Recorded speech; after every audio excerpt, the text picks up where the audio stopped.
Good evening and a very warm welcome to Television Tonga's news package for tonight. Making headlines, Tonga's Parliament advocate the importance of women representation in Parliament. Tonga accomplished this year's theme of the World Radio Day, which states gender equality and empowerment of women through radio. And National Retirement Bank of Tonga presented a donation to the Ian victims of Hawaii. These are more stories later on in this bulletin, together with the latest news from around the region, sports, international scene, and the latest weather. I'm Fatai Whenga with the news for tonight. Tonga's Parliament advocate the importance of having women representatives in Parliament, especially when Tonga's next democratic election to Parliament will be held later this year. This initiates Tonga's hosting its first ever practice Parliaments for Women on April 7th until the 11th, 2014. Linda Filiai tells you more. Speaking to media, the Speaker of Parliament, Lord Fafanua, emphasized the importance of a more representative Parliament for the people of Tonga so that everyone in the society, including women, had their voice in Tonga's lawmakers. The Honourable Speaker says it is important to empower women and demonstrate women's potential capacity in Tonga's Parliament because men cannot raise voices of women in the country. The Practice Parliament for Women aims to encourage more representation of women in Parliament. Not only that, but for them to showcase their talent, knowledge and lift up their voice to the public. This program shows our support to women and the role they play in improving democracy.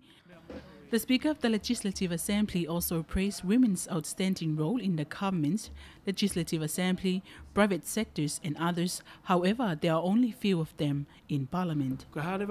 I'm not aware of why women did not claim any seats to Parliament. I think this is a social issue. I don't support drafting a bill to have a special seat for women because it will limit the human rights to become a candidate for Parliament. What we are trying to do is motivating women because they will help a lot in shaping our governments that obtain good governance and gender equality. However, Tonga Legislative Assembly maintains its vision of building a parliament that is in line with the present needs of the people and to equally represent its people. The first Practice Parliament for Women engages 30 seats for women in the country, and those seats are reserved for youth and disabilities. Part of the program is carrying out a televised and radio program to promote public awareness of their initiatives. The program is funded by AusAid, international donors including Interparliamentary Union, UNDP, UN Women, Pacific Island Forum Secretariat, Legislative Assembly of Tonga, Electoral Commission, Civil Society Forum and others.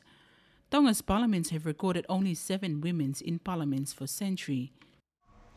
Tonga has accomplished this year's theme of the World Radio Day, which states gender equality and empowerment of women through radio. CEO of the Ministry of Information and Communication, Palamao, confirms this Radio Tonga News this morning, while Tonga, together with other countries in the world, marks the World Radio Day today, February 13th. Due to the crucial role radio played in the society, the government therefore do their best they can to ensure that all radio in Tonga done the best of their ability to inform, educate and entertain the public. The CEO of the Ministry of Information and Communication, Paula Mao, confirms this to Radio and Television Tonga News. There are 2 forms of radio medium in Tonga, which are AM and FM stations. However, Tonga's Commissions Act states that Tonga Broadcasting Commission is the only national company that can operate AM airwave in Tonga and has become a source of information through collaboration with the government to reach out information to outer islands and Tonga's territorial waters. Radio plays a very crucial role in educating, informing and entertaining public through its disseminated programs and its areas of coverage. Several radio medium in Tonga target specific audiences and has become successful. Meanwhile, some of the locals praise the good work and outreach programs disseminated by Radio Tonga. Radio has been a part of our life. We can take it with us everywhere we go. One of the programs that I always tuned into is the Talkback in the morning because it provides us with many necessary information which can help determine our decision making. As in Hawaii, radio has always been our source of information. It is where we always get back to to confirm any issue raised by others. We always love to listen to Radio Tonga, especially their news bulletins and other programs during the day. Without the radio, the people of the two newest, Vava'o, Ha'apai and Ewa, wouldn't be able to be aware of what's happening here in Nuku'alofa.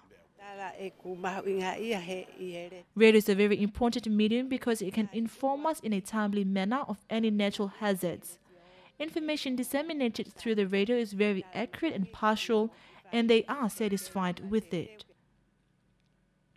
Meanwhile, the CEO of Information and Communication says part of the government's initiative to ensure better services provided through the radio is to attempt to digitalize radio stations in Tonga in the near future. The National Retirement Bank of Tonga presented a donation to the Ian victims of Ha'apai. Whanua Veikoso reports.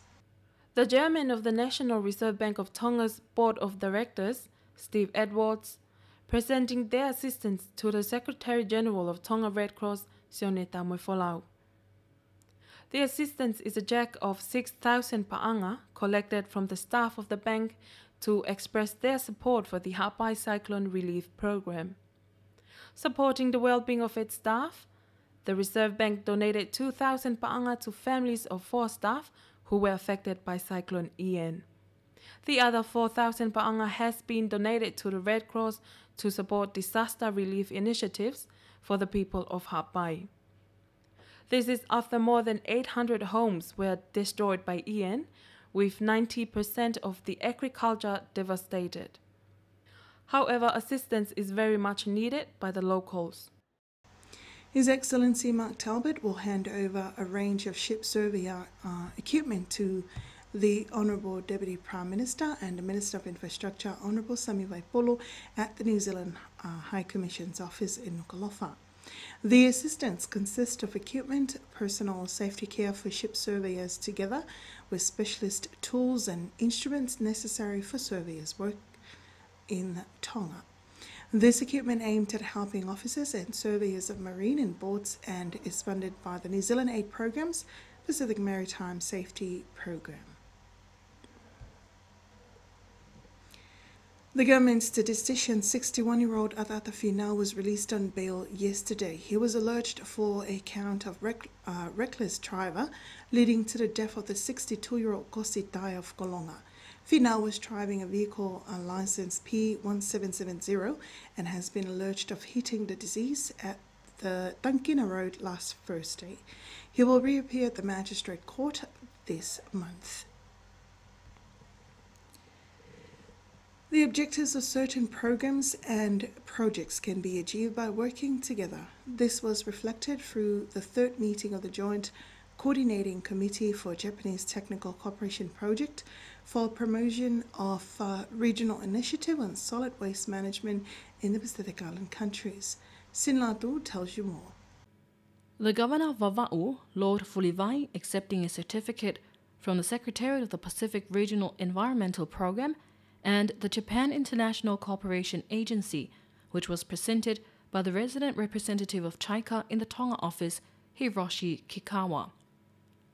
The certificate is to highlight the impressive work carried out by the Joint Coordinating Committee for the Japanese Technical Cooperation Project for Promotion of Regional Initiative on Solid Waste Management in Pacific Island Countries, or JPRISM.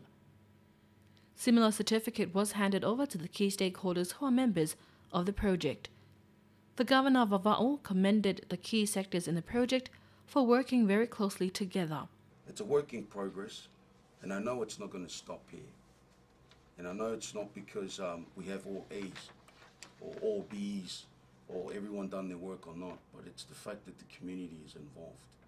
And having their voice be voiced out in the steering committee or in whānaus like village committees, meetings. In an interview with one of the co-project manager of the JPRISM project in Tonga, Whiawini Laumanu, she explains the project.